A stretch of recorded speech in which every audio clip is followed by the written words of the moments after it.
This is the workout B. So we're going to start with some 90-90s hip mobility. So you're going to get on the ground, have your legs nice and wide with your hands behind your back, keeping your back nice and straight.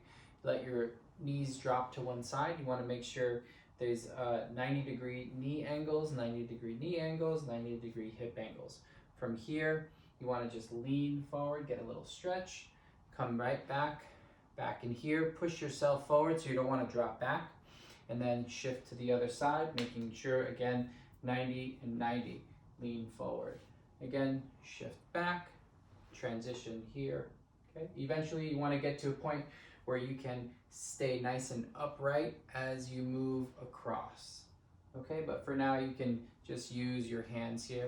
And this is a nice warm-up for you before this workout and after the stairs. 10 on each side. Okay.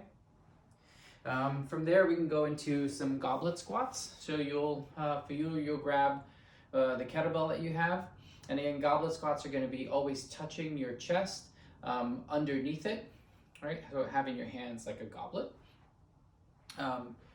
Squatting straight down.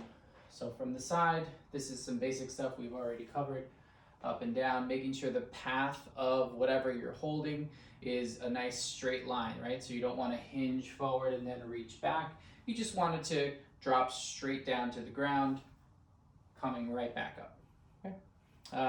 After that, we're going to go into some single leg RDLs. So again, grabbing that kettlebell that you have and standing on one leg, keeping your back nice and straight, or just in that one position, so you don't want to round your back here. And then you want to hinge at your hips with a little bit of a knee bend, reaching down, hinge back up. Hinge, reaching down, hinge back up.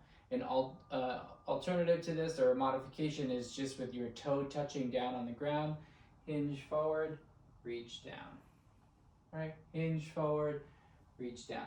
This is not like a squat, right? This is more of a hip hinge with a little knee bend at the very bottom. Once the weight passes your knee, that's as far as you need to go for that. And I want you to do that 9 times on each leg, 4 sets. Then you're gonna go into hip thrust. So we covered this as one of our latest exercises that we covered. You're gonna grab that kettlebell and you're gonna place it right on top of your pelvis. So here, you want the corner of the couch to be just underneath your shoulder blades. Grabbing that kettlebell here right on your pelvis, drop down, allow your chin to come with you. So you don't want to just keep your chin up, and you don't want to just keep your chin down. So allow your whole head to move with you. Pushing up, back down. To make this a little harder, you can bring your feet together, come up, lift up that leg, and do some single leg hip thrusts up and down.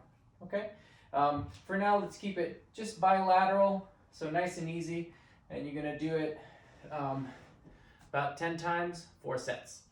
And then finally, we're going to go into the shoulder threes. So this exercise, just more upper body stuff. You're going to grab a weight, and again, it's just the 3 directions. So coming at an angle slightly out to the side, up and down, out to the side to 90 degrees again. And then forward with both palms forward, hinging at your hips, bending at your knees so that your spine is relatively parallel to the ground, and then coming out to the side, okay? And that's gonna be 8 repetitions for each direction, 4 times.